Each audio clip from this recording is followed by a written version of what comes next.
I'm Ellen McCauley at Pray It Off in Syracuse, New York.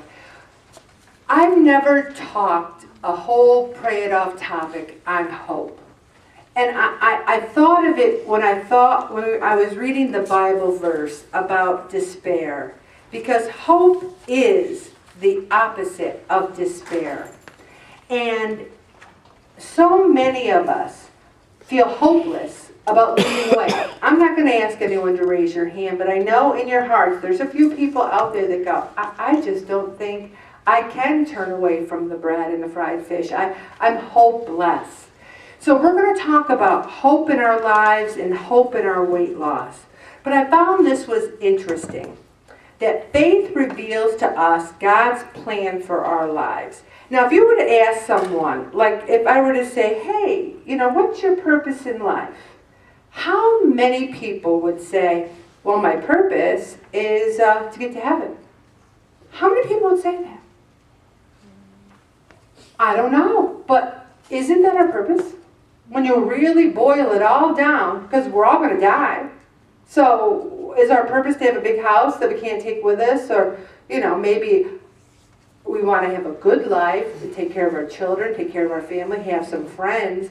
But the ultimate purpose at the end, isn't it to get to heaven? So I've never said that. If someone says to me, what's your purpose in life? I've never said, to get to heaven. But when you really stop and think about it, that is very powerful.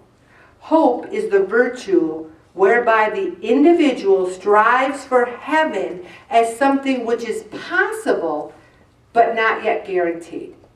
We want to get to heaven. I always say I'm praying for purgatory. Let me get to purgatory, then everybody here will be praying for me. Just get me there. The thing is, it's not guaranteed. There's a lot of people. We live in a liberal society. They think that, I gave my life to Jesus Christ, and my ticket stamped for heaven. Well, yeah, I'm having an affair, and yeah, I stole $1 million from my business, but I'm going to heaven, and I believe in Jesus Christ. You can't live like that and have your ticket stamped for heaven. Heaven is not yet guaranteed. It's possible. You can fail to get to heaven. We have so many people who have wishful thinking. Well, I'm going to do whatever I want, whenever I want to, because I'll probably be old. And then I'll start going to church. And tomorrow isn't promised. We have to live each day of our lives. I love C.S. Lewis. I'm a big C.S. Lewis fan. And he says, those with their eyes fixed on heaven are the ones who do the most good for earthly society. Think about that. With their eyes fixed on heaven, they want to help the poor, help those in need. Something as simple as, I got on the elevator to come here, and the elevator was kind of full. And so it opened on the 5th floor, and there was one guy, and he goes, I guess I'll wait for the next one. I'm like, no, we can make room. Come on, everybody, move around. And they're looking at me like, is she crazy?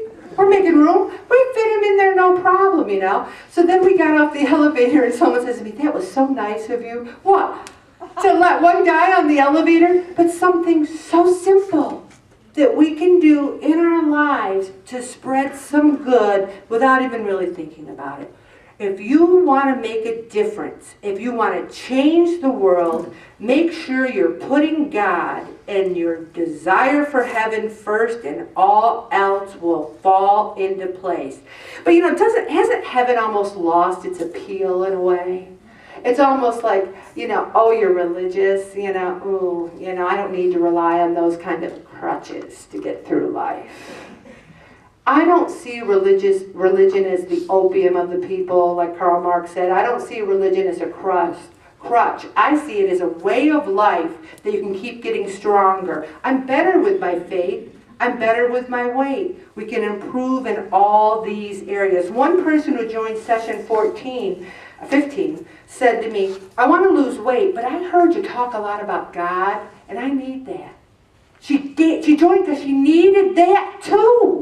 I don't know about you guys, but that is what's driving me forward to try to keep the weight off. Our imagination of heaven has gotten very weak. I don't want to think about floating around on a cloud all day. That sounds very boring to me. But is the God who loved us enough to give us his son going to make heaven boring? Or is it going to be beyond words? Is it going to be the most exciting thing? Is there going to be books, your pets, the things you love? If you love to play the harp, is the harp going to be there?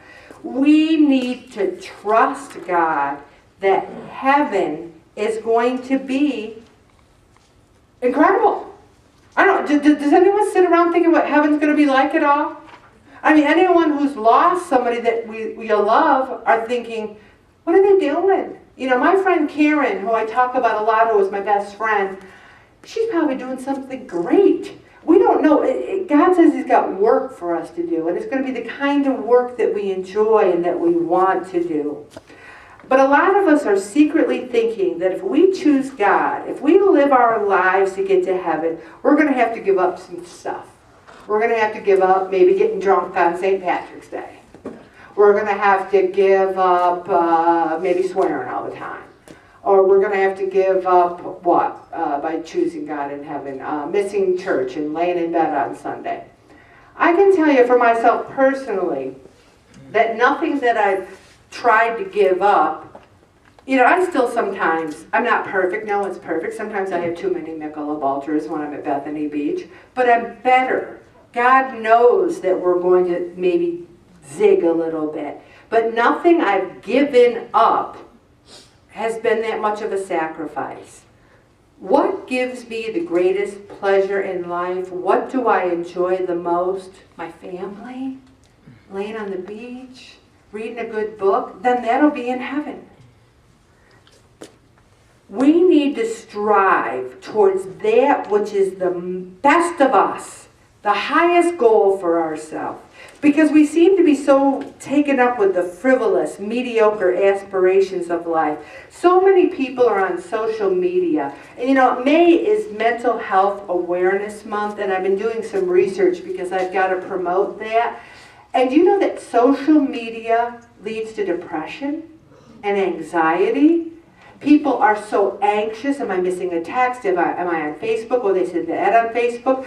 I was amazed at how much depression and anxiety stemmed from too much social media. It's frivolous. It's taking up too much of our time when we could be doing good. And there's two forms of hopelessness, and one of them is despair.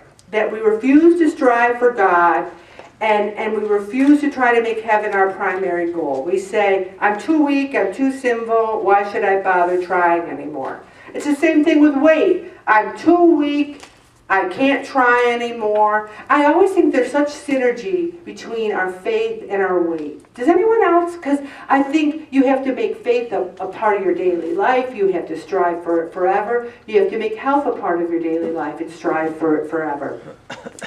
If we choose evil habits we're used to over the promise of eternal joy. Now, I'm not saying having a hot fudge sundae is evil, but I'm saying that there are things that we can maybe eliminate from our lives. A little laziness, a little distraction, and we can concentrate more on our faith and our weight. It's saying right here, there's so little silence today. I've been trying to build more silence into my life.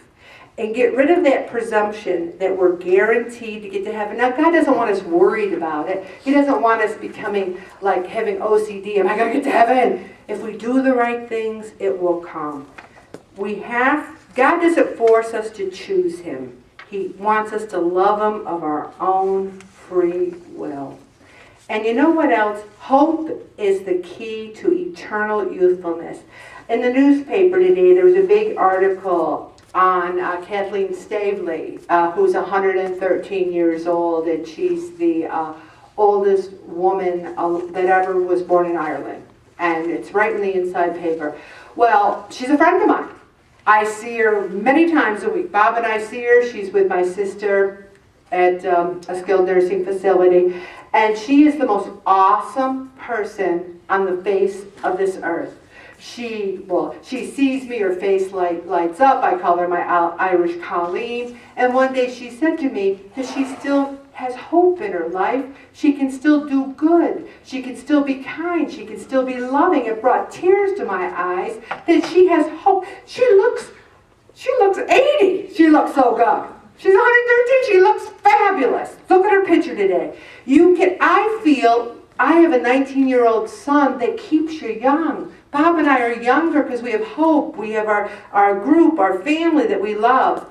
Life. So many people think life's tough, then you die, and that's it. Isn't that a pity party? I'd have a pity party over that. Life sucks and then you die. Oh well, give me a buffet. Line me up. Just try to have some good times and don't expect too much. The devoted Catholic rejects those kinds of thoughts as empty, cowardly, and decrepit. The follower of Christ responds to life with hope, with optimistic vitality, and with enthusiasm. And so he or she becomes something wonderful. She lives his life to the fullest, changes the world, and attains the supernatural good. God, who alone can give perfect